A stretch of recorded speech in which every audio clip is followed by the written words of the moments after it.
सुंदर अनुभव है योगा। अगर आप उसे सही मायने में करें, don't look at it just as an exercise.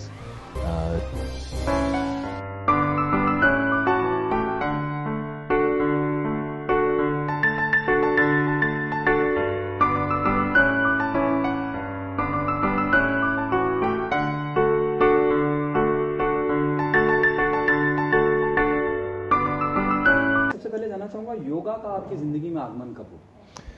I think कहीं ना कहीं कई सालों से नॉन सीरियसली कभी स्कूल में, कभी यहाँ कभी वहाँ योगा करते आए। लेकिन आई थिंक सीरियस प्रभाव योगा का जब पड़ा, जब फिल्म्स के करते करते, एक्शन फिल्म्स करते करते, स्टंट्स करते करते बॉडी बहुत सारी इंजरीज हो गई।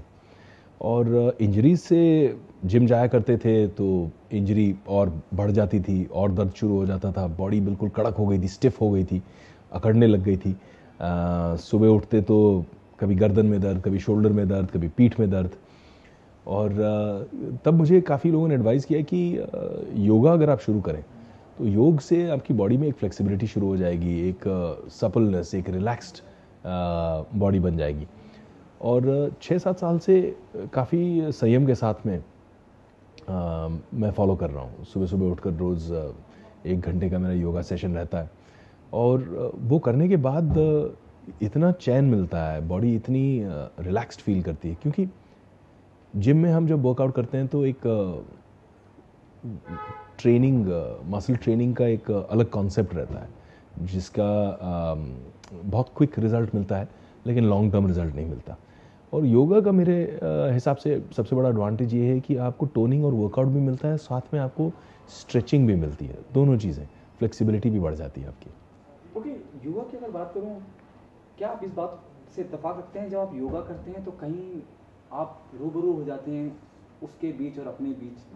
आई थिंक ये कहने का बढ़िया तरीका है आपका, लेकिन मैं कहना चाहूँगा कि योगा कहीं ना कहीं आपको अपने करीब लेके आता है। एक स्पिरिचुअल बहुत सुंदर अनुभव है योगा। अगर आप उसे सही मायने में करें, don't look at it just as an exercise, जो शायद काफ़ी लोग करते हैं, स्टाइलिश एंड एक ट्रेंड और फैशन हो जाता है कि इस टाइप का योगा, उस टाइप का योगा। पर आप जेन्युइन योगा अगर करने लग जाएं, एक सामूहिक, एक कंप्लीट उसका एक परिपूर्ण रूप से अगर देखें तो उसमें not only physical exercise but mental relaxation, D stressing, सब कुछ उसमें आ जाता है। और वो करते करते, क्योंकि आप अपनी ब्रीदिंग को फॉलो कर रहे हैं, हर स्टेप के साथ आप सांस, गहरी सांस ले रहे हैं, कहीं ना कहीं वो आपको अपने आप से जोड़ता है। जैसे मेरा अनुभव ये था कि मुझे पता ही नहीं था कि यहाँ दर्द हो रही है या ये पेन है या यहाँ प्रॉब्लम है बॉडी में। योगा करते करते बॉडी आपको बताने लग जाती है, कम्युनिकेट करने लग जाती है। कहीं ना कहीं आप थोड़ा सा अंदरूनी तौर पर जाने लगते हैं और उसका एक एहसास, फाइनली रूहानी एहसास मिलने लग जाता है आपको। बोलिए विवेक, अगर आपने अब तक जितना भी सोशल वर्क की बात करी जाए, वो बहुत एक्टिव रहे हैं, चाहे वो कैंसर पेशेंट से जुड़ा हो, चाहे वो एड्स के से जुड़ा हो, चाहे कैंसर पेशेंट बच्चों से जुड़ा हो, स्वच्छ भारत अभियान हो मोदी जी का, और उसमें भी आपने बहुत बढ़ चढ़ के हिस्सा लिया था। और जिस तरह का योगा को लेके आजकल जो विवाद चल रहा है, जो बातें हो रही हैं, सबकी अपनी अपनी अलग राय है। और मोदी जी से आप, जहाँ तक मुझे लगता है, जो थोड़ा बहुत मैं जानता हूँ, काफ़ी करीबी रहे।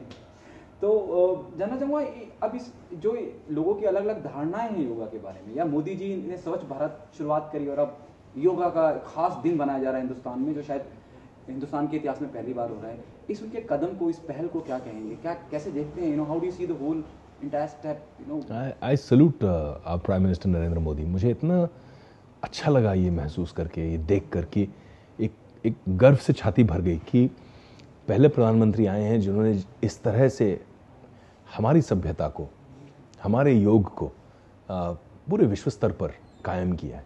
आज तक हम कल्चर के इम्पोर्टर रहे हैं, बाहर से हर चीज़ हम यहाँ लेके आए हैं। बुरी बात नहीं है, मैं ये नहीं कह रहा कि बाहर की चीज़ें यहाँ नहीं आनी चाहिए, ठीक है, समागम अच्छा है, लेकिन कहीं ना कहीं मुझे लगता है कि बिना सोचे समझे, क्योंकि अमेरिका में वैलेंटाइंस डे चलता है तो हम भी यहाँ पे वैलेंटाइंस डे सेलिब्रेट करेंगे, क्योंकि फलाने तारीख को टीचर्स डे है तो हम भी करेंगे, फादर्स डे है तो हम भी करेंगे, मदर्स डे है तो हम भी करेंगे।